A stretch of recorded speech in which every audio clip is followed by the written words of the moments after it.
Good morning, comrades. So this is the Thursday edition. It's going to be Thursday, October 24th. Usually we don't dateline. I don't know why I had the... It's not going to be October 24th. Yeah, it's October 24th tomorrow. It's October 23rd we're not putting today. This one up tomorrow. What? So we were holding this one off on Tuesday. Oh, you're right.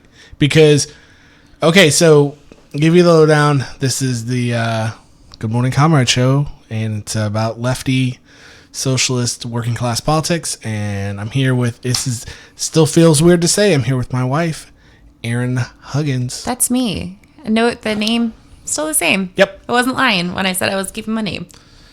And so this isn't gonna be, this is gonna be the Halloween edition. I guess so, yeah. This is gonna be the Spooktastic edition, which is super good because we are sitting in the dark recording this. And we are in the dark. There are no lights in the studio and no running water. Yes, because we loaned out our audio equipment to Jeff, and so we can't record from the house right now. We have to come into the public radio station studio, and it's there's no lights in here, but there is electricity, but we can't get to the light switch. Y'all donate.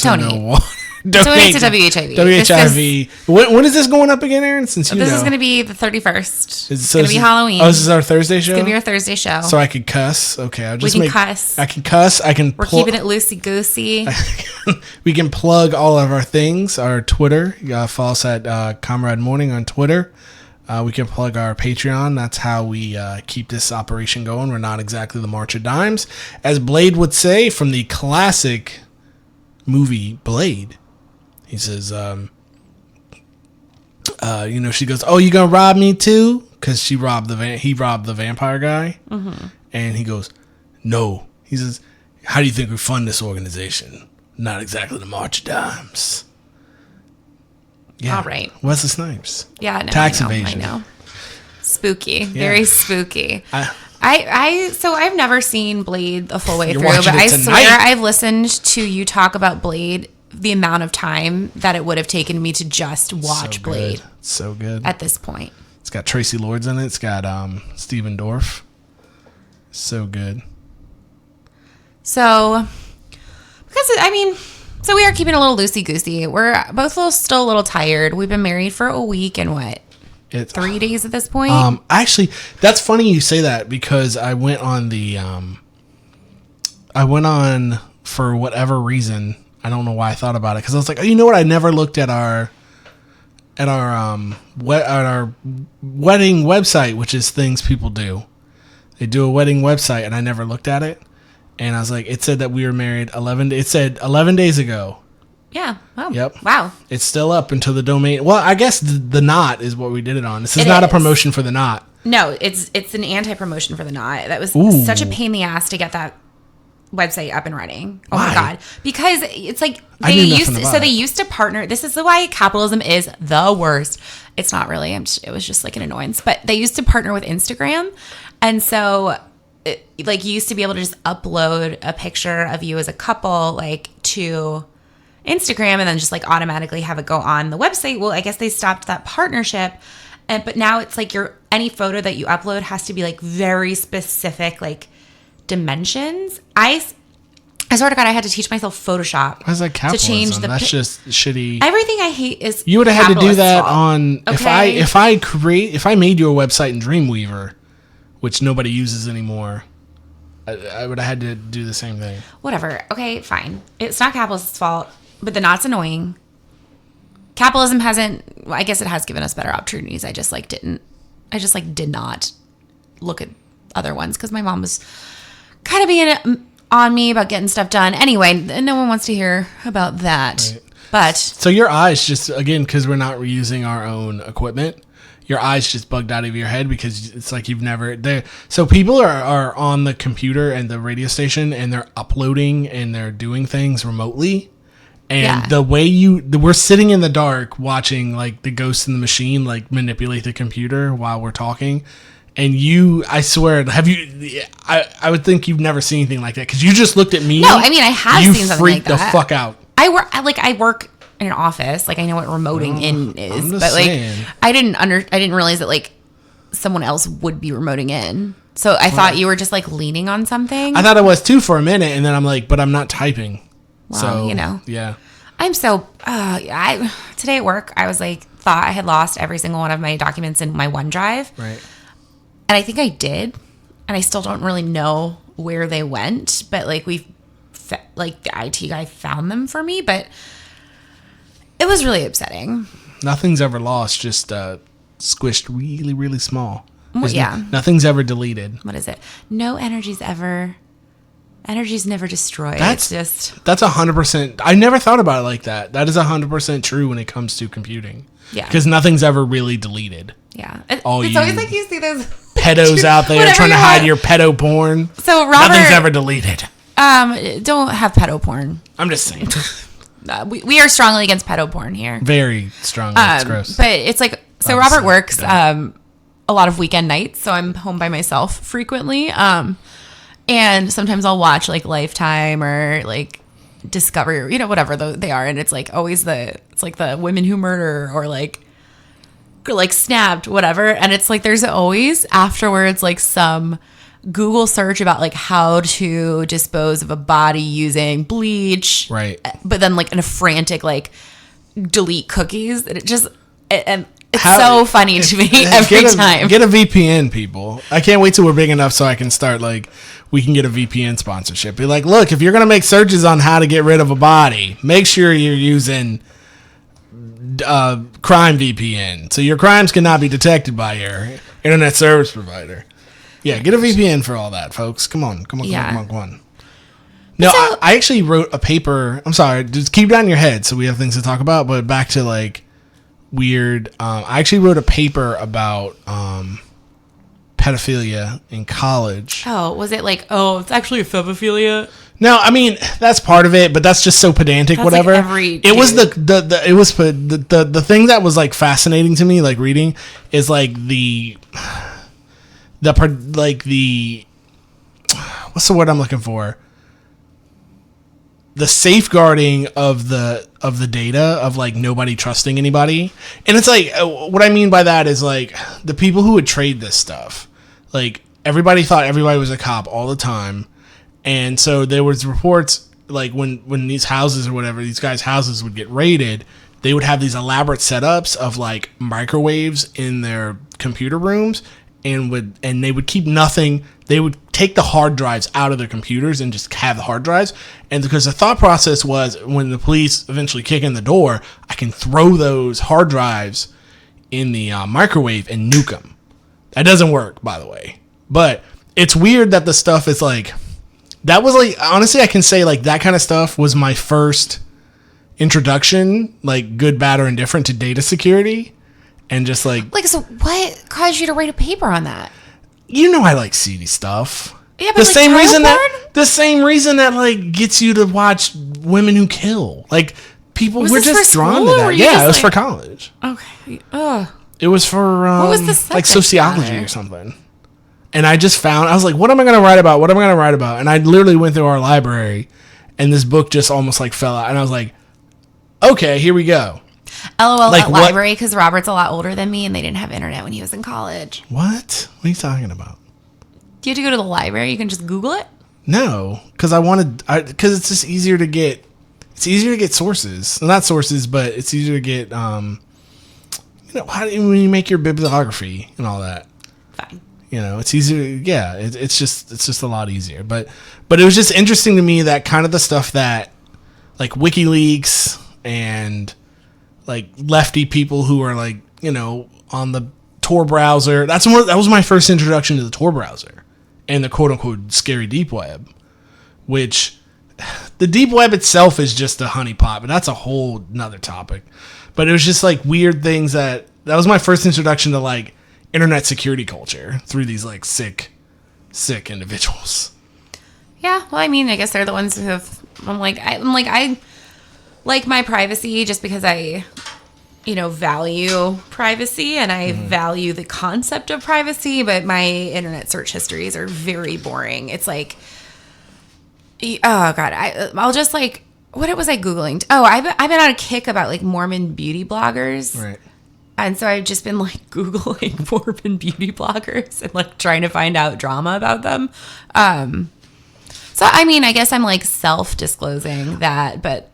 I mean, there's a theory though. That doesn't mean you shouldn't have good internet security. Like, no. Like, cause I've pirated video games and you're like, what is this nasty letter from the ISP saying? Yeah, what is, literally what every is time, this every time I log thing? into my Cox account, like our Cox account, it's like, you have a violation, and I go to check and see if it's a new one. It's the same one. And I'm like, can I delete this? I get it. I forgot to use a VPN, so it's like allegedly, okay, allegedly, I forgot to use a VPN.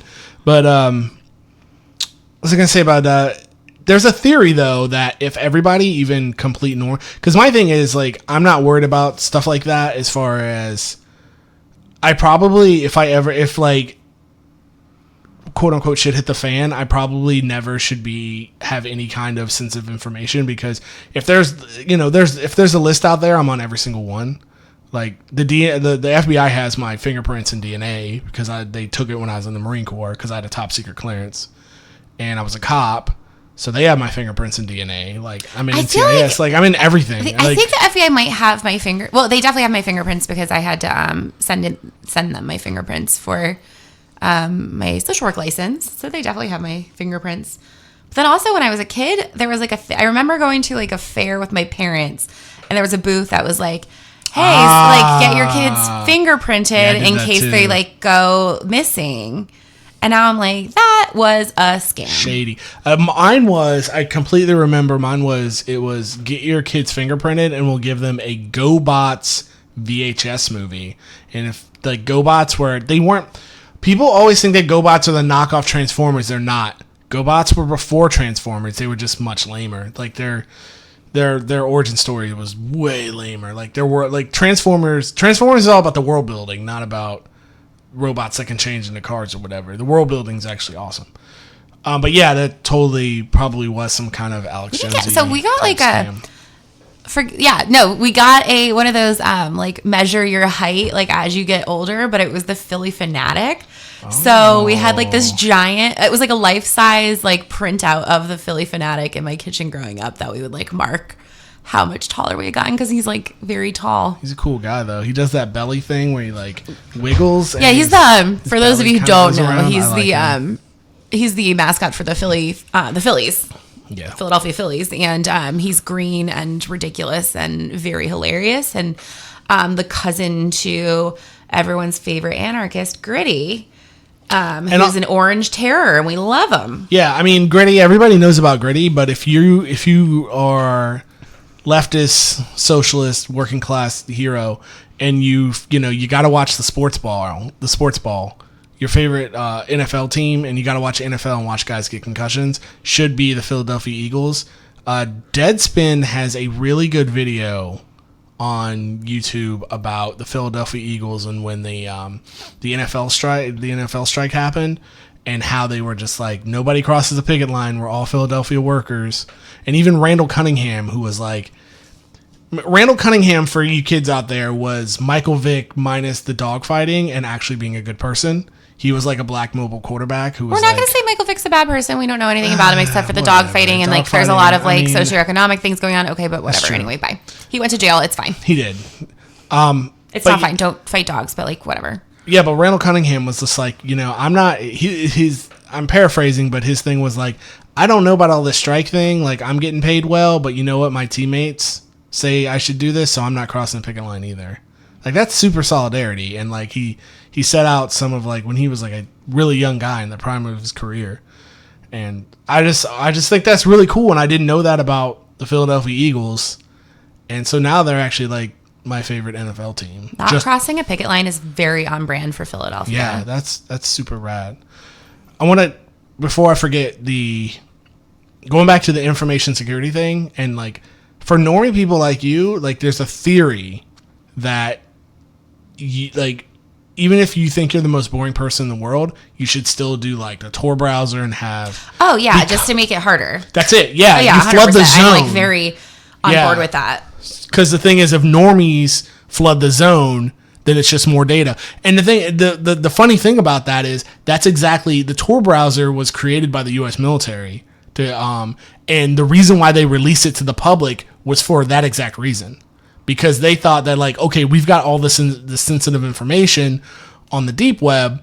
Well, what if we let every Tom, Dick, and Harry on there? Then that's going to flood the zone with more info and make it so people who want to get our info, it makes it a lot harder because it's just more they have to sift through. That's a weird irony. I become like an internet, like I become a private investigator when it's like something dumb. Mm-hmm. Like if I actually need information, I can't ever find it. I never Google the right things. Yeah, Robert makes fun of me all the time. So I'm just like typing in like long sentences. Like I just am not really great at Googling, but I'm like, oh, if I'm trying to find the name of someone mentioned in an offhand comment on someone else's Instagram, I'll find it. I will find that. If I'm trying to figure out more information about an account on Twitter that said something I like vaguely disagree with, and I never dox people because like I'm like, who am I going to dox to? My 59 followers? Right. No, I just want to know for my own personal satisfaction, and I will find it. And then I'm like, oh, okay, interesting. And then I have that information now. So yeah, no, I would definitely be flooding the dark web with some dumb shit. Yeah. Some very dumb shit. But that's like my whole philosophy on social work. Like, I'm just like, I'm boring. I'm not going to get in trouble about stuff because I have a pretty high level of privilege. And so I just like make a lot of noise. Kind of fuck things up for the people who can't fuck things up. No, I hear that. Yeah, no, that's the way it should go. Since, yeah, when solidarity and all that. When it comes to drama, especially like e-drama, any kind of drama, you're like right on it. I love it. Oh my God, I love it so much. I don't know why. I think it's because my life is generally very stable. Like, I have a pretty stable career. I'm clearly in a stable relationship. Like, I have my friend. All right. Well, I mean, it's like a lot harder to leave me now. You did put the ring on the wrong hand. You put my ring on the wrong hand, so that means it's not official. He also handed me the wrong hand, so I'm like, whose fault is it? That was the plot.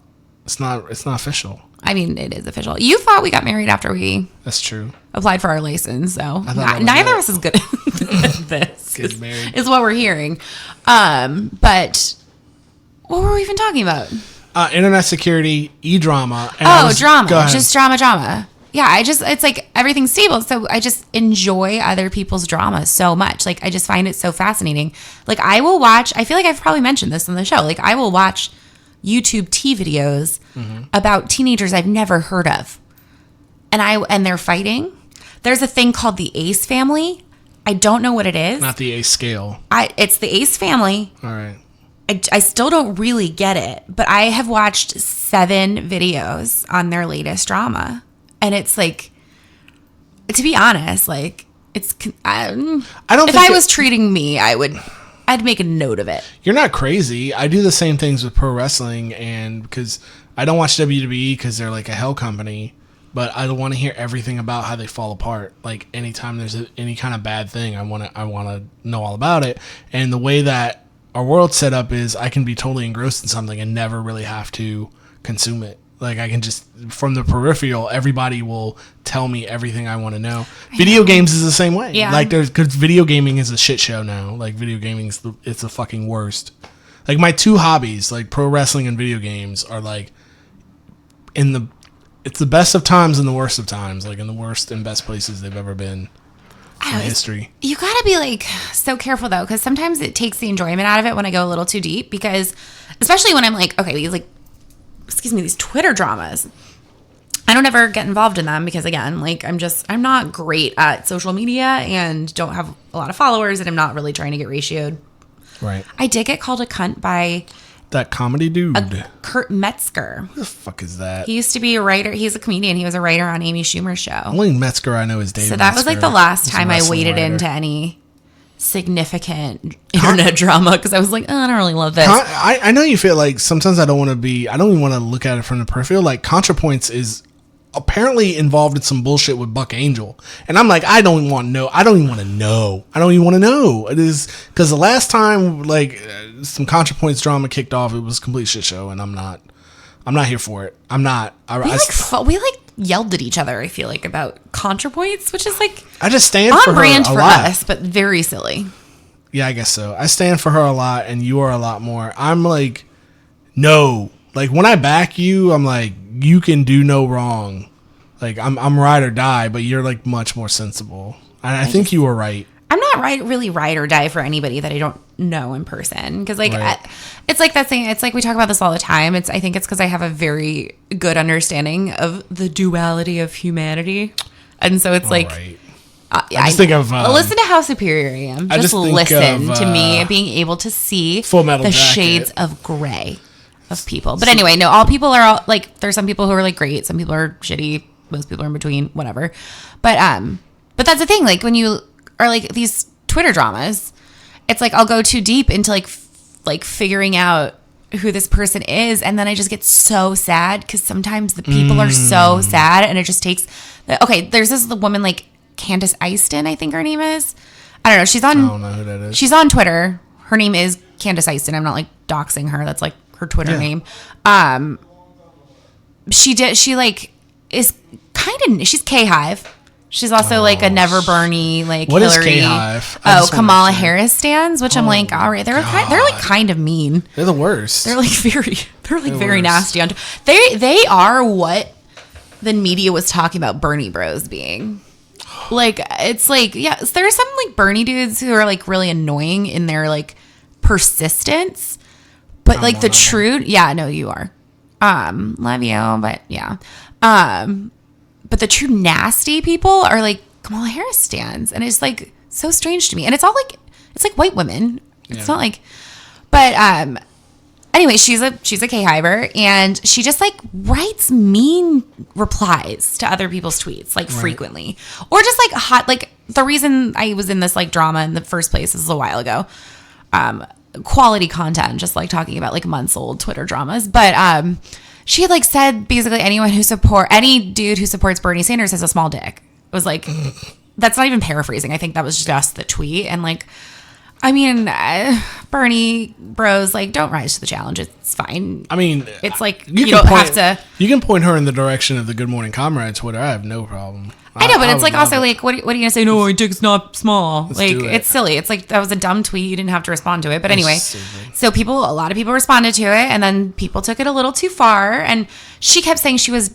Somebody sent her a picture of a dick, didn't they? No, she kept saying that people were like flooding her. She got doxxed and people were flooding her business. But I was like, how are you getting doxxed when your actual name is your Twitter handle? Yeah. I'm like, the first thing I typed your Twitter handle into Google and your business was the first thing that popped up. It's not like it wasn't like any sleuthing. When you say some dumb shit online and then people drag the fuck out you and then you be like, oh, I don't understand why everybody doing this to me? Like, you in the public square, you shouted like I'm a fucking idiot, and then everybody's confirming that you're stupid.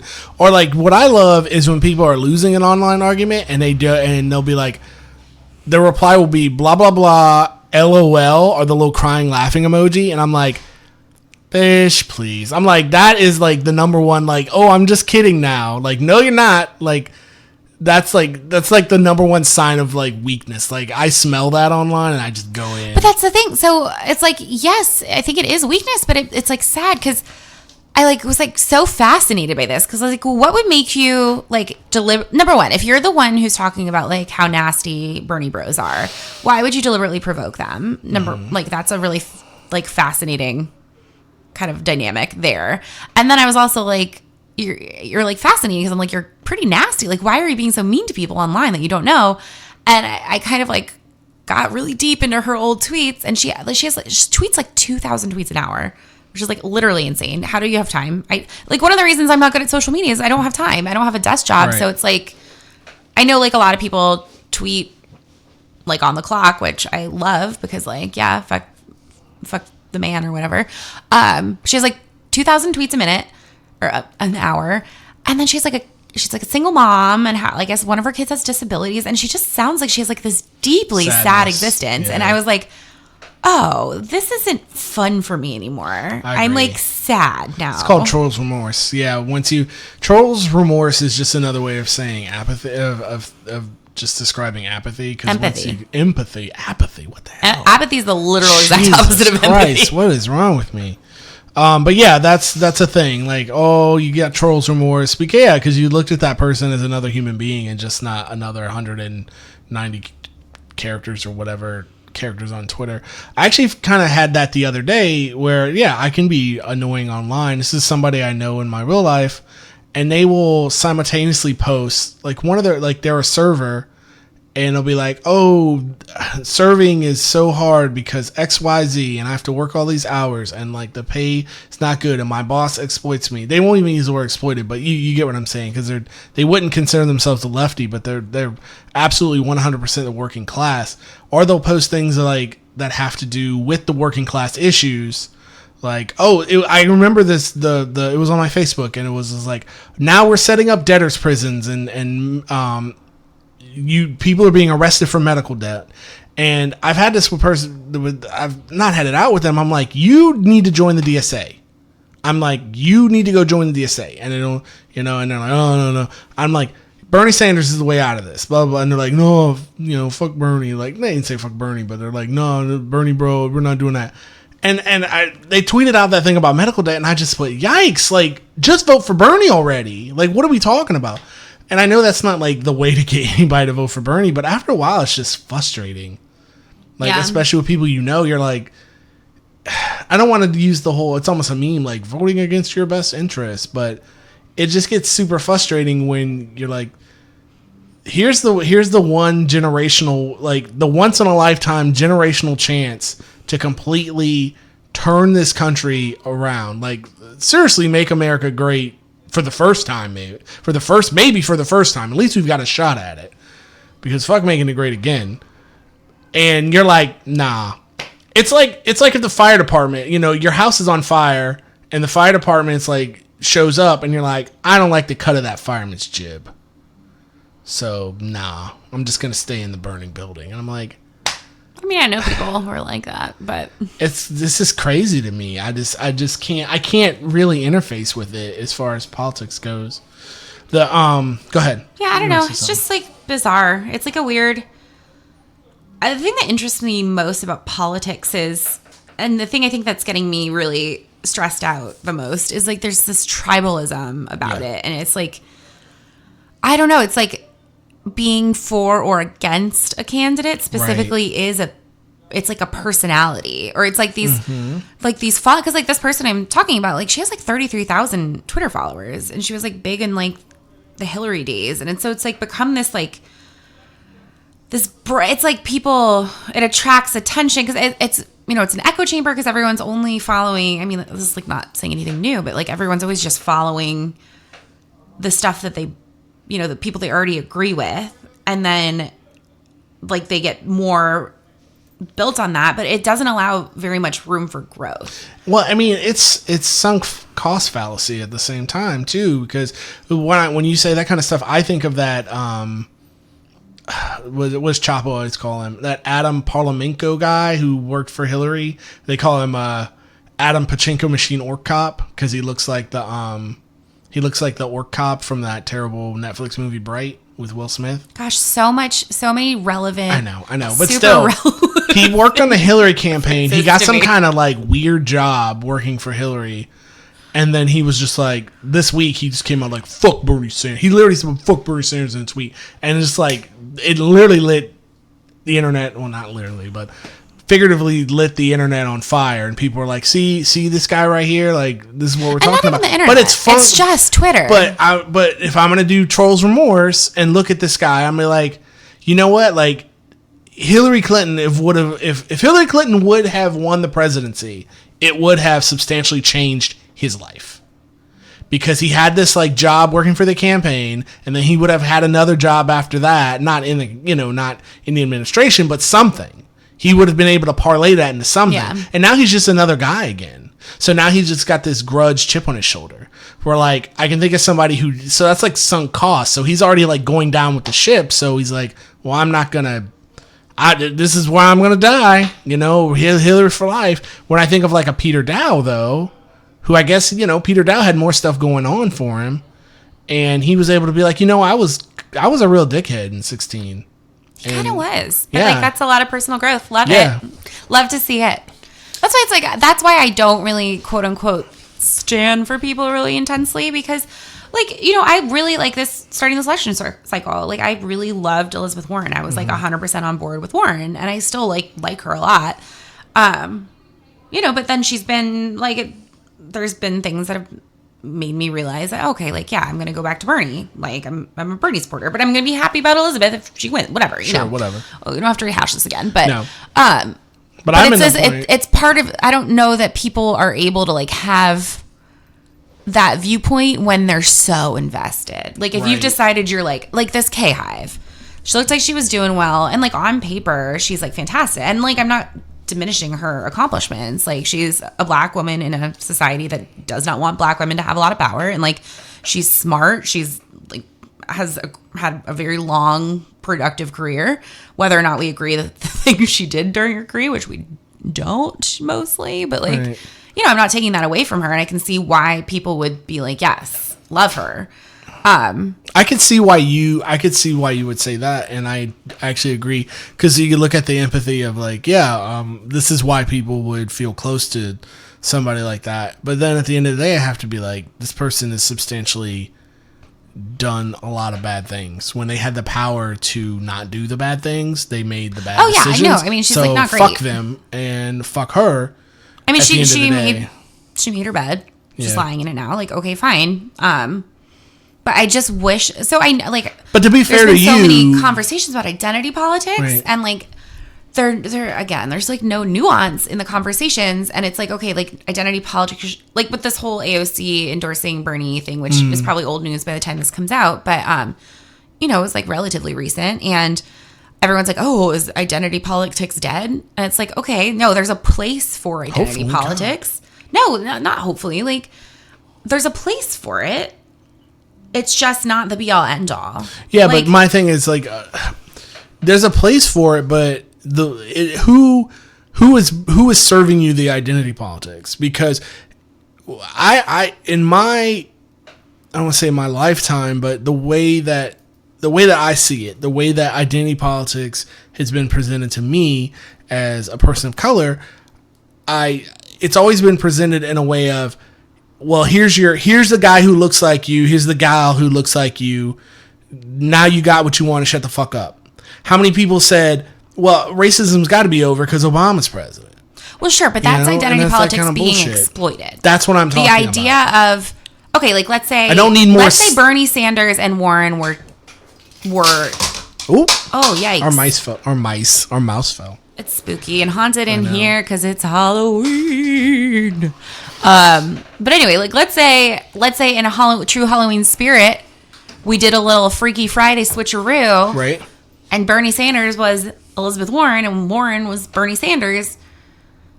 I'd be so much happier. I'd be like thrilled to vote for a woman who had the politics I like. We've had this conversation. I said that it would be a lot easier. Yeah, if Elizabeth Warren was just better, this would be a lot easier. Yeah. And that's exactly, did you hear, and if you haven't heard it, I'll play it for you, who said it perfectly, was at that AOC, Bernie's back, back in black, Bernie Sanders is back from a heart attack. Nina Turner. That was awesome. So right. That's all that needs to be said about that. Do you hear what Nina Turner said? I mean, this is like a real question. Did you watch it or not? No, I didn't. Nina Turner was like, I was busy that's cool. Newlywed. No, cool. So Nina Turner in all her glory, man, Nina Turner. If Nina Turner was just running for president, that would. You know what? We do stand Nina Turner. Neoliberals' heads would explode. We stand some people. But so Nina Turner is standing up there on a stump, and she said, there's a lot of people, a lot of neoliberals out there that are pretenders, and they're saying that they believe in this and they're saying that they're going to fight for this. But there's only one guy, Bernard Sanders, who's been fighting for so many years, yada, yada, yada. He goes, there's people out there who in 2016 didn't have the courage to stand up to the establishment and thought they were going to get a place in the machine.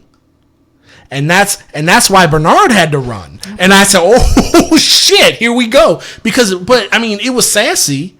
And she did her little strut around the stage, but that's 100% true. Bernard would have never run if Liz would have just run. It's true. I just wish everybody. I think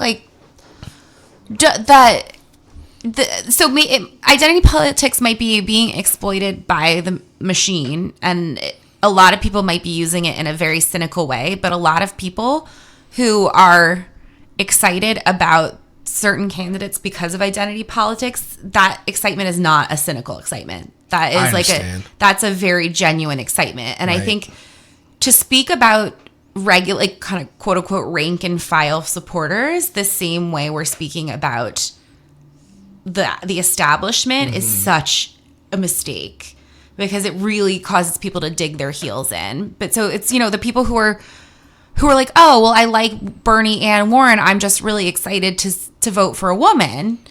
Let's not speak about them in the same terms that we do about the Democratic establishment that would rather have Warren than Bernie and are exploiting that identity politic because they think Warren is a more biddable person. That's super fair. And I just think, because I have seen a lot of genuine derision. Yeah, I mean, it does. Who are like, oh, so you're doing this just for identity politics. But it makes my blood boil, because it's like, well, because the first thing I would go to is the nuclear option. I would be like, well, okay, so you're telling me if Sarah Palin was running, you would vote for her? Or you tell me Michelle Bachmann, you would vote for her? What are we talking about? You say, oh, well, I'd rather vote for a woman. I'm like, that sucks. Because I could name you 100 terrible women who shouldn't be in power. So that's one of those things that you don't even really need to address, because it's one of those things that, yes, they would rather vote for a woman, but they're probably going more for politics, like the actual politics. It's just right now they're like, oh, these are two equally good people, I'm going to choose the woman. It's like when I vote, if I don't know, this is how I vote. If I don't know who's running, which is sometimes it's really impossible to find good local candidate stuff. I say what you're about to say is a joke all the time. Yeah, it's I automatically just look for the woman on the ballot. If there's more than one woman, I look for the one that sounds ethnic, and I choose that person. And that's that is pure identity politics, if anything. And I'm not a bad person for that. But also, if someone had given me information to be like, oh, this white guy's politics are amazing, here's why you should vote for him, I would obviously choose that person over the other people on their politics. It's just, you win those voters over by talking about, oh, this is why Bernie Sanders, even though he is a white man and he's ethnically Jewish, and I think that gets very conveniently forgotten depending on the narrative. But okay, here's everything he's done for women. Here's everything he's done for the LGBTQ people. Here's here's where all of his stances on all of these really important racial issues. And here's the ways that he's benefit, people of these different communities have materially benefited from him, or will materially benefit. So it's one of those things that, it's really frustrating, because you do have to be quote unquote the bigger person. When they go low, we go high. You have to go high. But that's the way you're going to win those voters over. If you start attacking them for their belief system, because that's essentially, if you're attacking someone for something they're genuinely excited about, you're just going to make them hate you. You're just going to make them dig in, because it's when people start, I'm trying to think about romance novels. I love romance novels. I'm not ashamed of it. I love them. And you just every time I read some sort of snarky oh, it's not true literature, it's not true, it's it's trashy, it's this, it's that, I'm I fucking love I dig in. I buy a new romance novel I'm fuck you, I'm not buying your dumb literary bullshit. Right. Whereas if they were just oh, here's a book that's about this, and I'd be oh, that's interesting to read. Okay, I'll read that. But I'm if you were trying to get me to a non-romance novel by trashing romance novels, I'm like gonna again. hate You're it. 100% right. I am, because I'm basically right about everything. Which, during my bachelorette party, which was at Wildwood, Cape May, Wildwood, the Jersey Shore, so it was a very classy affair. A man told me that the secret to a long and happy marriage was just my husband doing everything I say. I hope you find him one day. Well, I'm just saying. There is also, maybe I'll post it on the Instagram because it makes me laugh so much.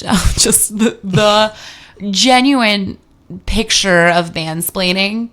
He is like leaning into me. I am leaning away and going, okay, thank you. And then my cousin, who is one of the most beautiful people I've ever seen, is just in the background going, what the fuck? And I like, men listening, please just assume like that is how we're talking about you. Listen to body language, just like, I don't know. Just maybe I'll throw that up there and be like, men, don't let this be you. Just a thought. Just a thought. No, that's rad. Seriously. So keeping it on e-drama and politics. We're not doing anything spooky. What I was gonna say, what is up with this? We gotta do the interview with what's his face, our buddy who works at the haunted house. Yeah, I can't think of his name right now.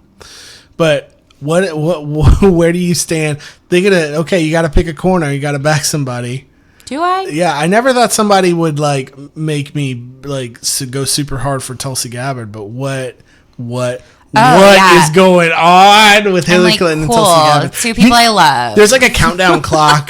There's a countdown clock with somebody with like how many days until the Federal Election Commission, like the filing window's over, because like there's a certain section of Twitter that's just terrified that Hillary Clinton's gonna try to jump in the race. Oh my god, no, thank you. Oh, well, she wouldn't get any funding. Thanks, I hate it. Yeah, she'd need money, and nobody's gonna give her any money. Yikes. But yeah, what up? What up? Tulsi Gabbard's a Russian spy, I'm just so irritated. That makes her hotter, though. That makes her so much hotter. I'm so mad at you. What if she's like, I'm already like, everybody's already thirsty over her, and now she's a Russian spy? Ooh. Also, like, I mean, going back to the last debate, like, which was a while ago, like, how irritating was that when she, like, jumped in to, like, see, she was like, let's not talk about just the old people's health. Let's talk about all of our health. She's corny. And I was like, oh, is that because you've been doing squats on Twitter? Okay. Yeah. Who's the corniest? She is corny. Who's the corniest? She's not corny. In the whole group? Yeah. Cory Booker. Cory Booker's cornier than Amy Klobuchar? Yes. Because Amy Klobuchar is lame. Cory Booker's corny.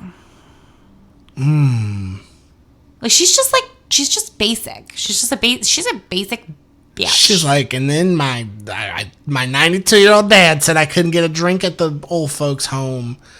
And she's not like, corny because you weren't like expecting her to be any other way. She's just like lame to her core. Yeah. Like her having like dumb stories that don't land about her relatives that I don't care about, like really was not a shock to me. But then every time Cory Booker like looks so intense and he looks like he's ready to pounce, and then he like says some bullshit. He's got that Scott Pilgrim. He's got that Scott Pilgrim vegan powers. That's why. I don't. Maybe it's just because he's bald. I'm like, you should be cooler.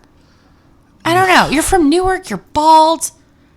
You were on Conan a bunch. Again, I think Bernie Bros threw Rosario Dawson into the arms of Cory Booker. I think she had nowhere to go after. She was in Rent, so after she can't Bernie be the Bros. Yeah, that's terrible. Rent is awful. Robert hates Rent. I told my Rent story on here. Yeah, I know. 525,600. Pay your rent. Stop calling your mom for a check. Fucking loser. Robert, simultaneously very Maoist in his dislike of landlords. Also, very much wants the kids of Rent to pay their rent. Pay the goddamn rent. I mean, what the fuck? Everybody else? Well, the thing is, okay, they're like, we're not going to pay our rent. Like, it's some kind of great stand. And then they're like, what about the people sleeping outside in the cold? Leave them out there. It's like, what the fuck? Call my mom, get another check. It's very Gen X. Gen X. It's so Gen X-y. It feels like two different plays. Like, if it was just about, like, AIDS. Like, okay, that's fine. That's like an white Angel. People That's like care, an Angel so, in America's type deal, which I never watched. I'm acting like I watched it. I didn't. On HBO. No, did not watch that. Corny people. Who we talking about? We were talking about. I had something Hillary to say. Clinton and Tulsi Gabbard. Yeah, I had something to say though. Let's see. About Rent? Klobuchar. No, it was about people being corny. You were saying Tulsi Gabbard was corny. Yeah, she is kind of corny.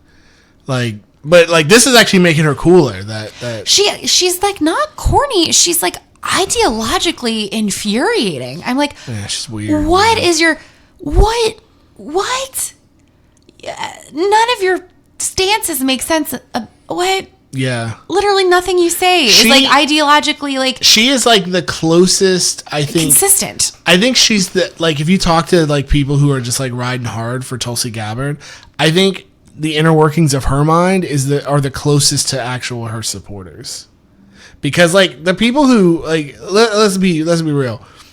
A lot of people who like the DSA has endorsed Bernie Sanders, as they should.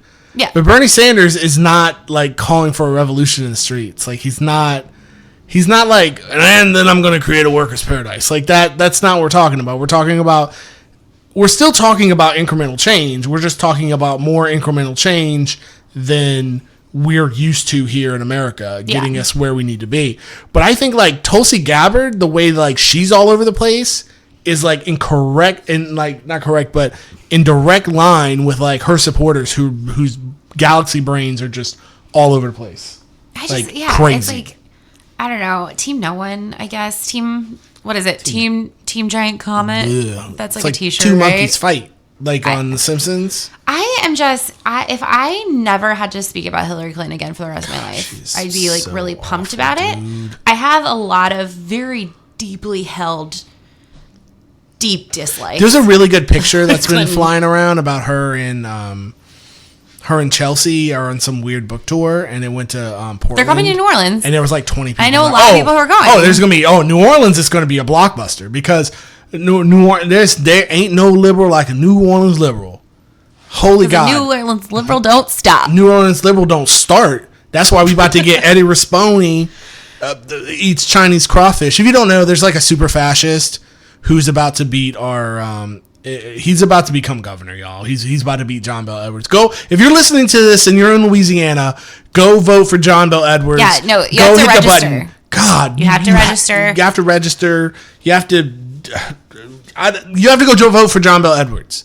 I know that he is not exciting. I know that he is the status quo. I know that nobody way to sell it, Robert. I know that, but we have to just go do it. Like, you have to do it. You have to do it like when you hit 45 and you got to go get a prostate exam. You just got to do it. It's not fun. It's not sexy. You just got to go do it. You got to make sure the Eddie Rispone doesn't take residence in your Robert in is your disgustingly waggling his finger right now. Yeah, that's Eddie Rispone upsetting. In your butthole. Like, no, Eddie Rispone's like, look for this guy. Like, Google him. He's a super fascist. And unless we turn out, he's going to be our next governor. And the reason why is because the Louisiana and the New Orleans Democratic Party are absolute trash. They don't want to go talk to rural people. They don't want to spread the gospel of I don't even want to say leftism, just not fascism, of at least even centrism.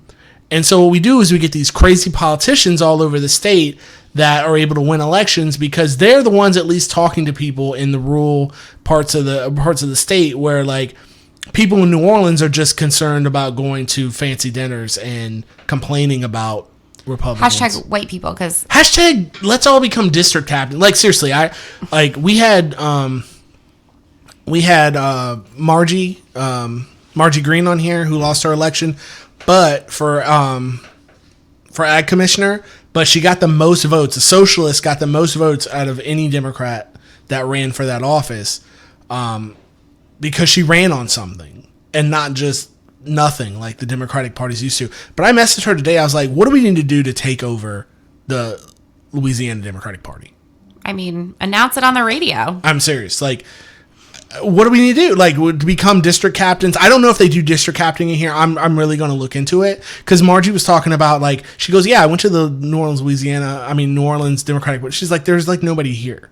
There's like 10 people here calling all the shots. She's like, we could easily just get the people who caucus with us in the DSA, get them signed up, get them registered, and just take this thing over. Like, we should just do it. Let's do it. I'm not kidding. It's ridiculous. I'm running for governor. I'm like up for a little intrigue. Let's do it. Let's do it. And because the head of the Democratic Party here in the state is no good. Like, yeah, I met that guy when I was a delegate for Sanders. He's no good and gets nothing done. Bad guy. Come on the show. Let's chat. I don't even want to call him out by name because I feel I'm serious. That's how you know I'm serious, because I didn't call him out by name, because I want to take the party over. I'm not kidding about that. So Louisiana Democrats, you're on notice. Okay. For real. That's how you know I'm serious about something, is because I thought about it for more than an hour today at work, and then it's still in my head. So that means I'm serious. Like it's not just a fleeting. That's like an interesting insight into your. There you go. Your thought processes. Yeah, I just don't come home. It's like, hey, Aaron, you ever think about like maybe I should be a maybe I should work on an oil rig, and you're just like, oh, okay, whatever. Yeah. I'll just have some wild ass thought.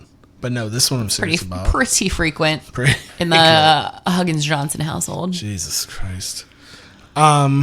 With our last couple of minutes, you want to hear some, at least or I can rant at you about some video games and then hear some actual decent news, like what I think is good news.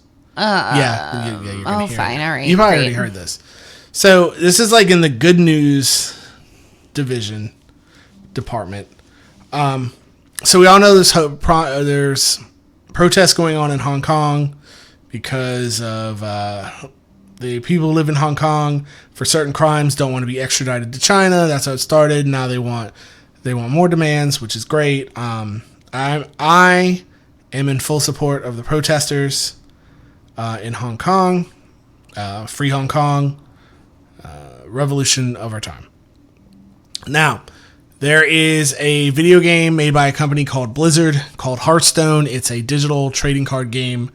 Guy who lives in Hong Kong won the tournament. His gamer name is Blitzchung. He said those exact words: "Liberate Hong Kong, revolution of our time." China said nothing on it because Blizzard Entertainment, the people who run the contest, own the game, all that. They got out in front of it. They banned the guy from playing competitively for a year, even though he won the tournament, took away his prize money. And then they banned the guys who were calling what's called the shoutcasters, the announcers, banned them for just, I guess, being in the room. So huge outrage. Everybody's pissed off. All the American kids who play Blizzard video games are pissed off at Blizzard. I think rightly so. And they're pissed off at Blizzard Entertainment. Blizzard's kind of backing down a little bit. They put they said, oh, okay, we feel kind of bad. So they put the suspension down to 6 months, gave the kid his money back. He's like, you know what? I don't think I'm going to play this game anymore. They have another tournament in the States, a college tournament. A guy who plays, a U.S. kid holds up a sign live on stream, free Hong Kong. And he's like, I'm awaiting my suspension and or ban because I retire from this game. He's like, I don't want to play. This is terrible, terrible company. You can't fire me. I quit. Exactly. Now, here is the good part, because first thing, here's the part that like warms the cockles in my heart. On the internet, first thing, and all the comments on all the YouTube videos and all the articles, because I go into that hellspace that is the comment section. He does. I do. I live there. And I'm expecting to see, man, fuck China, fuck them, they're a communist country. I don't know why Blizzard's supporting communism, blah, blah, blah, blah, blah. I didn't see that. I did. I'd say 1 out of every 100 comments. What I most saw was like, hey, y'all, this has nothing to do with communism. This is what capitalism does. Where Blizzard doesn't have an agenda. They have no political thoughts. Their thoughts are, China's a huge market for video gaming, probably the largest in the world, and we don't want to lose that market. So we will say or do anything to appease the Chinese government. And I thought that was really cool coming from, I played my two passions, of entertainment, pro wrestling, and video games. So I play a lot of video games. But I think that was really cool coming from a place where I would say, honestly, has pretty shitty fans, video gaming. And a lot of shitty people play video games. There's a lot of toxic masculinity floating around in there. But that's a topic for a different day. I just thought it was neat that internet kids who play a video game, a lot of video games, kind of understood that capitalism, they understand that capitalism is making these decisions, is the thing that's driving this company's decisions to censor speech. Oh no, like Gen Zers are like, let's get the guillotines immediately. Like, they honestly better hope they vote in Bernie Sanders, because I'm like, Gen Z's coming. God, like I said the other night, we were at the bar and I was like, yeah, Bernie Sanders is like the only thing. Like, yeah, if I was a Wall Street guy, I'd be like, y'all got to vote for Bernie because he's the only thing that's going to keep capitalism going and kick it down the road. Can we end, because it is Halloween and I need to get some spooks. Yeah, some spooks we can in here. Totally. No, I mean, I just want to end on a spooky do a story. spook. And it's not actually spooky, but it is a kids are all right story. So we went to our local like spook fest, Scouts Island Scream Park or something. It was really fun, very, very scary. They had a haunted strip club that was like legitimately very terrifying. Scary. And I get very startled very easily. Like, I can see the thing coming and they jump and I'm still very startled. I'm like a Halloween performer's like dream to scare. But so we're like walking through City Park, which is like terrifying anyway, because there's definitely like a lot of bugs and gators and no lights. And it's just scary. And it's like bayou themed. So it's like, oh, you're like gonna get eaten by a bayou cannibal, which I'm like is actually like a legitimate concern for me. So I'm like terrified, just like screaming left and right, jumping all over the place, just being like probably a little extra. Sorry about it. And there's this like 12-year-old girl who's like in our group, and this thing like jumps out at her, and I of course like jump and scream, and this little girl just goes, "Rise and shine." And I can't, like, the comedic timing on this child. I was like, excuse you. I was like, are you TikToking this right now? Like, that was amazing. And I didn't know what Rise and Shine was until you showed me. Oh, yes. Then we had to go through. So in the same way that Robert will, like, explain video games to me, I will explain Kardashian memes to him. So it's like a give and take, a quid pro quo, if you will, to make it topical. Maybe that won't be topical next I was week. completely on board once you showed it to me. That was so awesome. Yeah, no, so then we had to go like listen to all the remixes and stuff. Just Google it if you don't know. I don't know. What do you think the crossover is of this like leftists who listen to our show and people who like also know what the Rise and Shine meme is? I would say pretty big, because we're kind of a big deal in California. Rise and Shine. We're a big deal on the West Coast. Oh, all right. Hey, West Coast. Yep. What's up? What's up? Sorry for all the regional Philadelphia and New Orleans content. I know. But so it's Halloween. Boom. Be chill. Wear a sexy costume or don't. Sexy pizza rat. Can't wait to see all the sexy White Claws. Yeah, that is a costume. Very, very pumped. Probably going to see a lot of like ironic Trump outfits. It's been done. Don't do it. No walls. I am more than likely going to be Meghan McCain. Because I do unfortunately look a smidge like her in that I am blonde. You're better looking. Thanks. But I can put a little sour, I'm a speak to your manager face on. So that plus a pair of pearls, I'm good to go. It's my father, John McCain.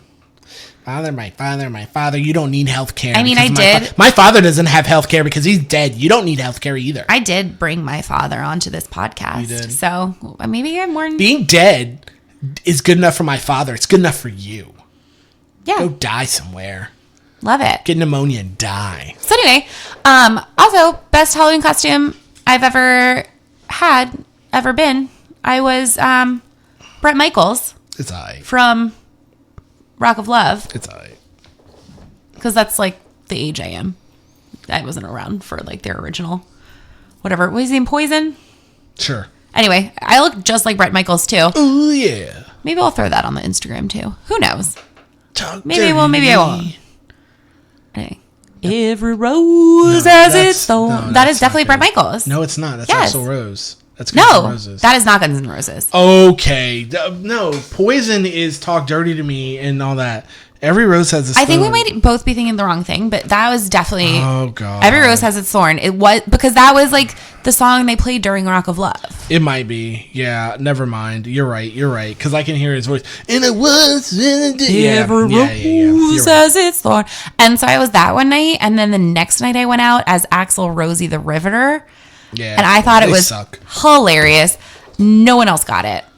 I don't like But whatever. They're just not as smart as me. That's bad. I don't like it. Well, all right. Well, AEW Wrestling's on, and I'm going to watch it. Okay. So we're going to go. All right. So you can catch us Tuesdays and Thursdays is our release days. You can catch us on Facebook, Good Morning Comrade. You can catch us on Twitter at Comrade Morning. You can check us out on Patreon if you feel so inclined to support the show. $5 tier. We're still doing a $5 tier koozies. Waiting on a couple more people to order these koozies. But even $1 helps us. You got $1? You got $1? You got $1? Got $1? You're just do you got $1? We're crust pod punks. There's $1. Just give us $1. But yeah, that would really help the show a lot. Sharing the show helps us so much. I can see when you guys share. What is it? Rate, subscribe. Rate, listen, subscribe. But sharing. Listen, rate, subscribe. Yeah, like honest to God though, sharing is the number one. Rate, review, subscribe. That's it. Yes, click that notification button. Share. No, this isn't on. Actually, we gotta have more of a YouTube presence coming. All my little YouTube dramas. Well, wife, let's go ahead and cut it here so we can get on. Let's do it. And thank you guys for listening, and we'll see you on Tuesday. Bye. Happy Halloween. Bye.